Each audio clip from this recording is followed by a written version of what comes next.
dia 15 de novembro é um feriado nacional onde se celebra a Proclamação da República. A Proclamação da República foi um movimento interno do alto escalão do Estado. Em outras palavras, foi um golpe.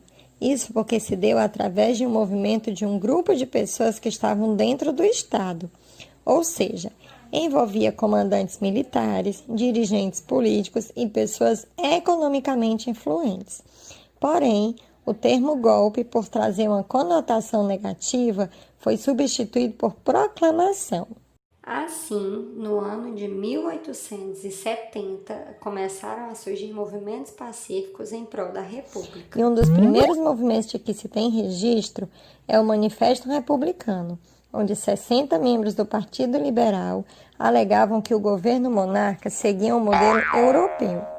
Sendo assim, um país americano não deveria ser governado por um príncipe da família real portuguesa. Dom Pedro II, que aos 5 anos tornou-se príncipe regente e aos 15 anos foi declarado maior e coroado imperador do Brasil, era uma pessoa de muito prestígio. Assim, a ideia inicial era esperar a morte natural de Dom Pedro II, já que este não estava muito bem de saúde, e só após a sua morte propôs a República.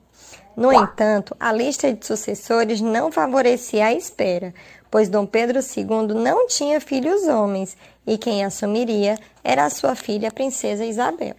Lembram dela? Aquela que assinou a Lei Áurea.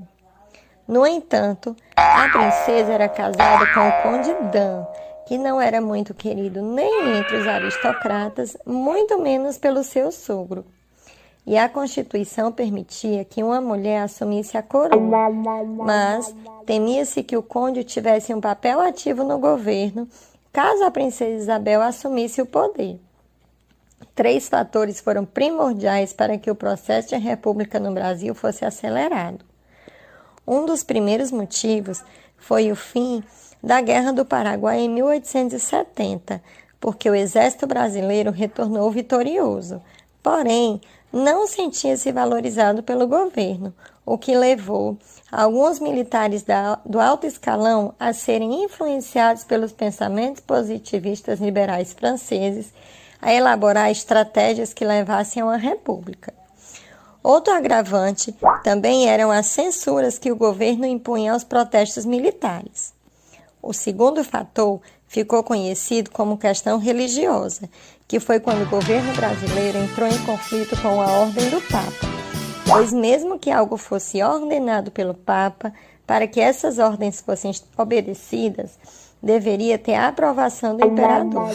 Em 1872, o Papa Pio IX ordenou que todos os maçons fossem expulsos da Igreja Católica, mas o imperador Dom Pedro II não aprovou tal ordem, pois tanto o próprio imperador como boa parte da corte eram maçons. O terceiro fator se deu no dia 3 de maio de 1888, mesmo dia em que a princesa Isabel assinou a Lei Áurea, e o Brasil foi o último país da América a abolir a escravidão. O problema foi que os senhores donos dos escravos queriam indenização e o governo não os indenizou. Isso fez com que os fazendeiros se posicionassem contra a monarquia. Esses brasileiros, contra a abolição, ficaram conhecidos como republicanos de última hora. A pessoa que deveria dar cara nesse movimento republicano era o Marechal Deodoro da Fonseca.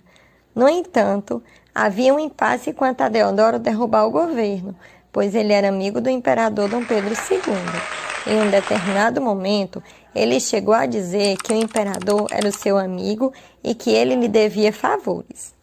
No dia 15 de novembro de 1889, Marechal Deodoro da Fonseca encontrava-se acamado, pois há mais de um mês sofria de dispneia. Mas mesmo doente, no dia 15 de novembro, às 6 horas da manhã, levantou-se da sua cama e caminhou até o Campo de Santana, onde ficava o quartel, apenas 250 metros de sua casa, e não derrubou nem a monarquia e nem o imperador, apenas o presidente do Conselho de Ministros, Visconde de Ouro Preto. Como retrata o quadro de Calixto, onde apenas alguns militares e aristocratas se mobilizavam para que houvesse a proclamação da República. No entanto, após esse evento, a República ainda não havia sido instaurada, e mesmo não havendo internet naquela época, já existiam as fake news. Sendo Deodoro amigo do imperador, rapidamente foi elaborada uma estratégia para que ele realmente desse o golpe e derrubasse o império. Então, foi elaborada uma estratégia onde o major Solon Ribeiro foi visitar naquele mesmo dia Deodoro, que encontrava-se acamado. Chegando lá, anunciou que Dom Pedro II já havia anunciado outra pessoa para substituir o Visconde de Ouro Preto, que era Gaspar Silveira Martins. Não, é verdade! Mas Gaspar e Deodoro não se davam muito bem, pois Gaspar tinha dado match em uma paquera de Deodoro. E a rivalidade entre eles foi utilizada para que Deodoro realmente quisesse a queda do império.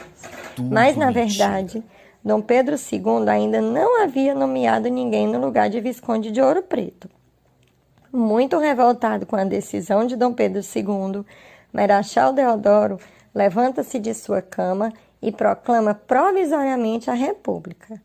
Logo, em seguida, ele aclama um plebiscito popular para que o povo decida se continuava a monarquia ou se era instaurada a República. O povo ficou bestificado ao saber que havia sido proclamada a República. No dia 17 de novembro de 1889, a família real parte para o exílio em Lisboa. Marechal Deodoro da Fonseca se autoproclama primeiro presidente e o Brasil começa a criar uma nova identidade, criando então uma nova bandeira, que a princípio foi uma cópia da bandeira dos Estados Unidos, mas depois ganhou uma adaptação da bandeira monárquica, dando origem à bandeira que conhecemos hoje, e uma nova letra para o hino nacional. No entanto, o plebiscito que Marechal afirmou convocar só foi realmente feito em 1993. Ou seja, durante 104 anos, nós vivemos em uma república provisória. E essa é a história da proclamação da República no Brasil.